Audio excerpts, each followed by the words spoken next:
Hello, my friends. I hope you're doing great today. Let me ask you a question. How many things can one person be good at? One, two, maybe three? But what if I told you about a man who was a master of so many things that it's hard to count? He wasn't just a painter. He was also an engineer, a scientist, an architect, a sculptor, and so much more. He knew about maps, stars, plants, rocks, water, light, and even fossils. This man was so smart, so talented, that people will remember him even 1,000 years from now. His name? Leonardo da Vinci. Today, I'm going to tell you his story, a story that will inspire you and help you improve your English. Let's start with his early life. A long time ago, in the year 1452, a baby boy was born in a small village called Vinci in Italy. His name was Leonardo di Ser Piero da Vinci, which means Leonardo, the son of Piero from Vinci. Leonardo's father, Piero, was a wealthy man. His mother, Caterina, was a poor woman. Leonardo was born out of wedlock, which means his parents weren't married. Because of this, Leonardo didn't grow up in a rich family, but he had something much more valuable: a curious mind. As a child, Leonardo was always curious. He loved asking questions. He wanted to know how birds flew, why water flowed, and how the stars moved. While other kids were playing games, Leonardo spent his time watching nature. He studied the way leaves grew on trees, how shadows moved during the day, and how animals behaved. He didn't go to a fancy school. He didn't learn Latin, the language that smart people used at that time. But that didn't stop him. He taught himself by looking at the world around him. And guess what? He started drawing.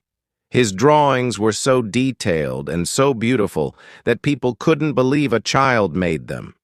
When Leonardo turned 14, his father saw his amazing talent for drawing. So, he sent Leonardo to Florence, the most famous city for art and culture in Italy. In Florence, Leonardo became an apprentice to Andrea del Verrocchio, a great artist and sculptor. Here, Leonardo learned how to paint, sculpt, and create art that looked almost real. He also learned about machines, engineering, and even how the human body works. But Leonardo didn't just follow orders. He had ideas of his own. He was always trying new things, experimenting, and improving everything he learned. One day, Verrocchio asked Leonardo to help him with a painting called The Baptism of Christ. Leonardo painted an angel in the picture.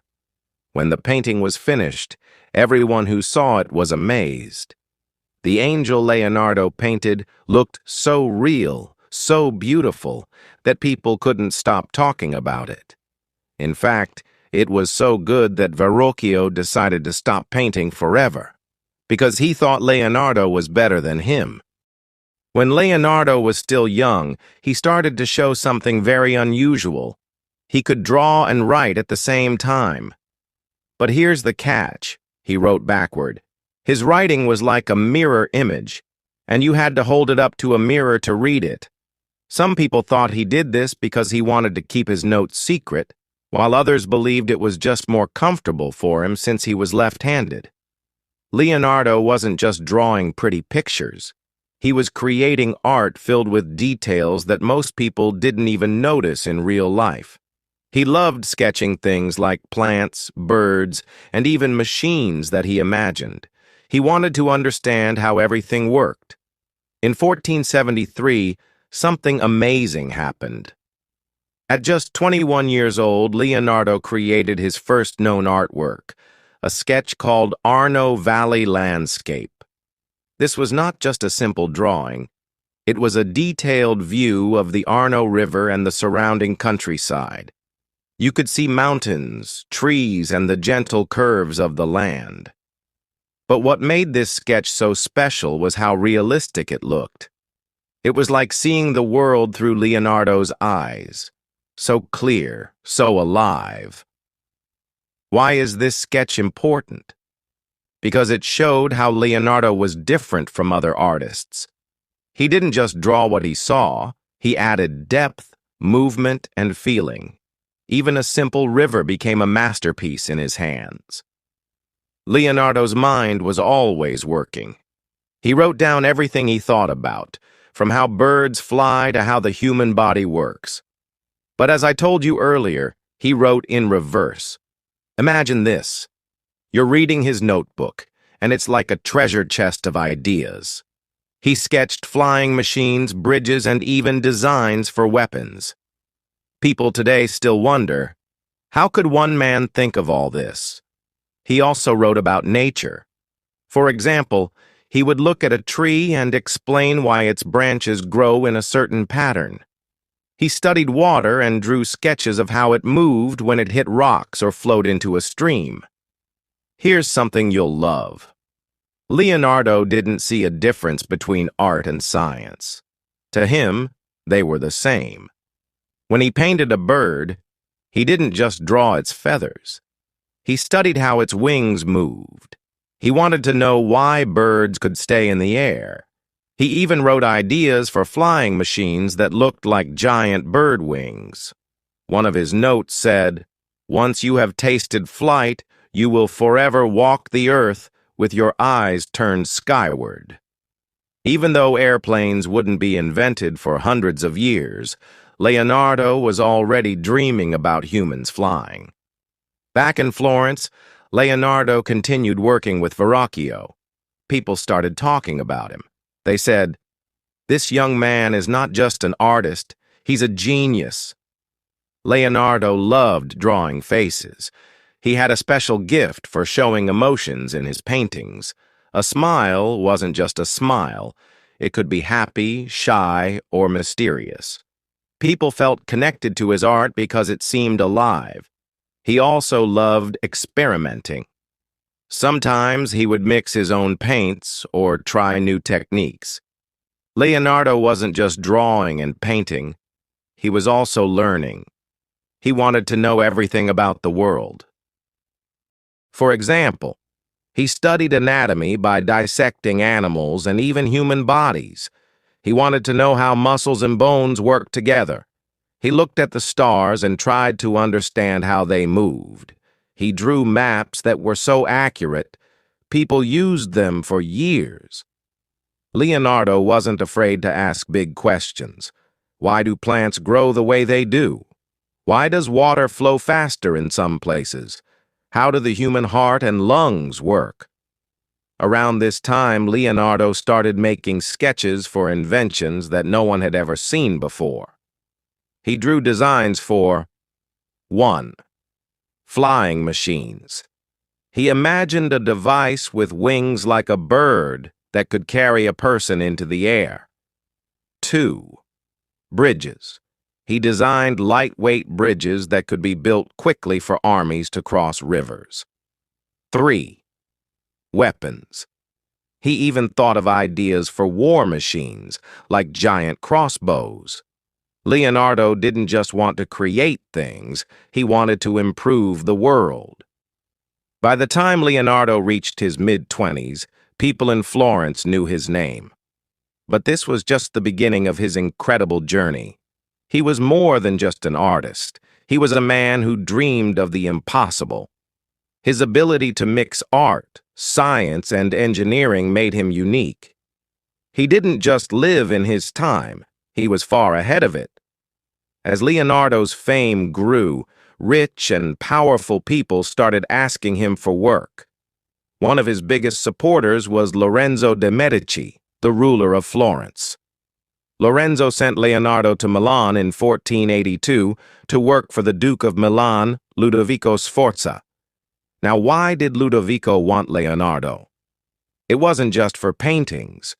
He wanted Leonardo to design weapons, build fortresses, and create machines for his army. Leonardo wrote a letter to Ludovico, listing all the things he could do. He mentioned building bridges and war machines, creating cannons and weapons, designing new buildings. At the end of the letter, Leonardo casually added, "Oh, and I can paint too." This shows us how versatile Leonardo was. He didn't just see himself as an artist. He was a problem solver, an inventor, and a scientist. In Milan, one of Leonardo's most famous works came to life, The Last Supper. This painting is a masterpiece that still amazes people today. The painting shows Jesus and his 12 disciples at the moment when Jesus says, "One of you will betray me." Leonardo wanted to capture the emotions of each person in that moment. Look closely, and you'll see. Some disciples look shocked. Others look confused or angry. Judas, the one who betrays Jesus, is holding a small bag of money and looking away. Leonardo used a special technique to create depth and make the scene look three-dimensional. But he experimented with the paint, and unfortunately, it started to fade soon after it was finished. Even so, The Last Supper remains one of the most famous paintings in history. While in Milan, Leonardo didn't just paint. He kept exploring science, engineering, and anatomy. He believed that to create perfect art, you had to understand what was beneath the skin. This is why his paintings look so realistic. He knew how the body moved and how light and shadow fell on it. In 1503, Leonardo began working on his most famous painting, the Mona Lisa. This portrait shows a woman with a mysterious smile. People have been trying to figure out her expression for centuries. Is she happy? Sad? Thinking about something? Leonardo spent years perfecting the painting. He used a technique called sfumato, which made the edges of her face soft and blurred, giving her a lifelike appearance. What's amazing is that Leonardo carried this painting with him everywhere he went. It was very personal to him, almost like a part of his soul. Leonardo filled thousands of pages with sketches, ideas, and notes. He wrote about how the human eye works, the flow of water and air, machines that could lift heavy objects. He also wrote small thoughts like, "Learning never exhausts the mind. Simplicity is the ultimate sophistication." His notebooks were like windows into his brilliant mind. Even today, people study them to understand how he thought. Leonardo didn't stay in one place for long. After Milan, he traveled back to Florence and worked on projects for kings, dukes, and even the Pope. He kept inventing and experimenting, but not everything he started was finished. Why? Because Leonardo's mind was always moving to the next big idea. He couldn't stop dreaming. In 1516, Leonardo moved to France. The King of France, Francis I, admired him so much that he invited Leonardo to live in a beautiful mansion near his palace. Leonardo spent his final years in France, teaching and sharing his ideas. The king called him the father of all arts and treated him with great respect. On May 2, 1519, Leonardo da Vinci passed away at the age of 67. He died with a notebook in his hand, still dreaming and sketching until the very end. Leonardo da Vinci wasn't just a painter or a scientist. He was a man who showed us that curiosity and hard work can lead to greatness. He taught us to never stop learning and to see the world with wonder. Even 500 years later, his art, ideas, and inventions continue to inspire millions. Leonardo da Vinci's genius extended beyond his paintings. His curiosity about the world, his scientific observations, and his unmatched creativity left a mark on history that remains unshaken. One of Leonardo's most remarkable works is Salvator Mundi, which means Savior of the World. This painting shows Jesus Christ holding a crystal orb in one hand, symbolizing the universe, while making a blessing gesture with the other hand. Why is it so special? Salvator Mundi isn't just a painting. It's a masterpiece of divine and human connection. Leonardo's skill in creating lifelike details is clear in Jesus' serene expression, flowing hair, and glowing eyes. The crystal orb is painted so realistically that it seems to capture and bend light. After Leonardo's death, Salvator Mundi disappeared for centuries. It was rediscovered in 2005, but some experts debated whether it was truly Leonardo's work. Eventually, after much research, most agreed it was authentic. In 2017, Salvator Mundi was sold for $450.3 million, making it the most expensive painting ever sold. This shows the immense value people place on Leonardo's genius. Did you know that one of Leonardo's handwritten notebooks, the Codex Leicester, was sold to Bill Gates in 1994 for a whopping $30,802,500? This notebook contains Leonardo's thoughts on science, especially about water and how it flows. He wrote about rivers, waves, and even how erosion shapes the land. The Codex Leicester isn't just a notebook. It's a window into Leonardo's brilliant mind. It shows how he observed the world and tried to understand its mysteries. Today, Bill Gates occasionally displays it in museums so that people can see and learn from it. Leonardo was ahead of his time in many ways, including his compassion for animals. He believed animals had feelings and intelligence just like humans. Leonardo often refused to eat meat because he didn't want to harm animals. He once wrote, "The time will come when people will look on the murder of animals as they now look on the murder of men." Leonardo hated seeing birds in cages. Whenever he passed a market where birds were sold, he would buy them and set them free. This shows his deep respect for all living things. Leonardo da Vinci wasn't just an artist. He was a scientist who loved to ask questions about the natural world. One of his questions was, why is the sky blue? Leonardo discovered that the sky appears blue because of how sunlight scatters through the air. He wrote about how tiny particles in the atmosphere spread the blue light more than other colors, making the sky look blue to our eyes. Remember, this was centuries before modern science explained the same thing. Leonardo's observations were incredibly advanced for his time. Leonardo was fascinated by the human eye. He called it the window to the soul. Leonardo studied how the lens in the eye bends light to create images. He made detailed sketches of the eye and described how it works, paving the way for future discoveries in optics. For Leonardo, understanding light wasn't just about science. It was about making his art better. By studying light and shadow, he learned how to make his paintings look incredibly real. Even though Leonardo was a genius, he also had a playful side. He loved jokes and riddles. In his notebooks, you'll find funny sketches, like a man with a huge nose or a silly invention that served no real purpose. For Leonardo, laughter was another way to explore life. He believed in balancing hard work with moments of joy and curiosity. Leonardo da Vinci wasn't just a man, he was a phenomenon. Even after centuries, his name shines as brightly as ever. He achieved so much in his lifetime that it feels almost unbelievable. But what made him extraordinary wasn't just his talent.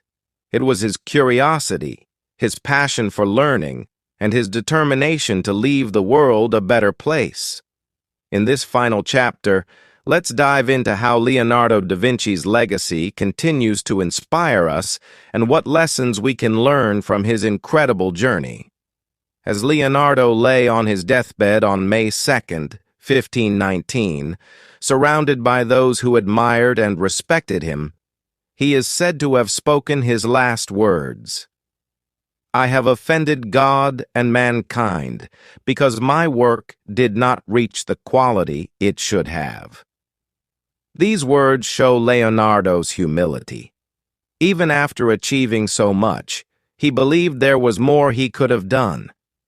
This teaches us that true greatness comes with a sense of responsibility and a constant desire to improve.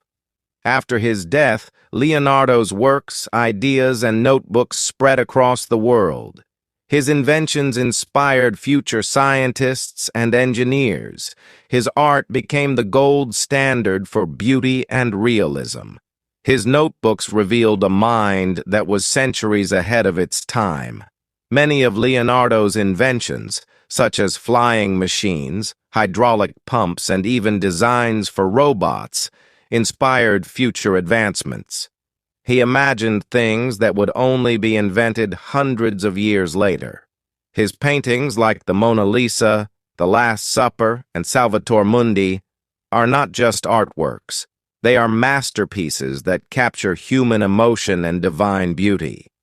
They continue to attract millions of people to museums and exhibitions. Leonardo taught us to observe the world closely. He believed that nature was the ultimate teacher. His studies of water, light, plants, and the human body revealed truths that modern science later confirmed. Leonardo da Vinci had a unique way of thinking that made him stand out. 1. Endless curiosity. Leonardo asked questions about everything. Why do birds fly? How does the heart pump blood? What makes the sky blue? This curiosity drove him to learn and discover. 2. Passion for learning. Leonardo never stopped learning. Even when he became famous, he continued to read, study, and experiment. 3. Belief in hard work. He didn't rely only on talent. He worked hard to improve his skills, whether it was painting, engineering, or studying anatomy. 4. A love for sharing knowledge. Leonardo shared his discoveries through his notebooks, which he hoped would help future generations. Leonardo da Vinci's life offers valuable lessons for anyone who wants to achieve greatness. Be curious. Never stop asking questions. Curiosity is the first step toward discovery. Learn new things. Don't limit yourself to one subject. Explore different areas of knowledge. Who knows? You might find a hidden talent. Work hard talent is important, but hard work is what turns dreams into reality. Don't fear failure. Leonardo's inventions didn't always work, but he never gave up. He saw failure as a step toward success. Stay humble. Even though he was a genius, Leonardo remained humble. He believed there was always more to learn. His grave became a place of pilgrimage for those who wanted to honor his genius. In science, scientists still study his notebooks to understand his ideas. His sketches of flying machines inspired the development of airplanes. In art, his techniques in painting, like sfumato and realistic proportions, are still taught in art schools worldwide. Leonardo's belief in endless learning and curiosity reminds us that we can always grow, no matter where we start. Imagine this: Leonardo da Vinci, a boy born in a small village without formal education, grew up to become one of the greatest minds in history. He wasn't born a genius. He became one by working hard, staying curious, and never giving up. Today, his story reminds us that greatness isn't reserved for a few. It's something anyone can achieve if they dare to dream big, work hard, and stay passionate. So, to all of you listening, remember, the sky isn't the limit, your mind is. Don't be afraid to try new things or fail along the way. Keep learning, stay humble, and never stop believing in your potential. This is the story of Leonardo da Vinci, the man who saw the world not as it was, but as it could be. Let his life inspire you to chase your dreams and make your mark on the world. Dream big, act now. Like, share, and subscribe to keep the energy alive and move forward together.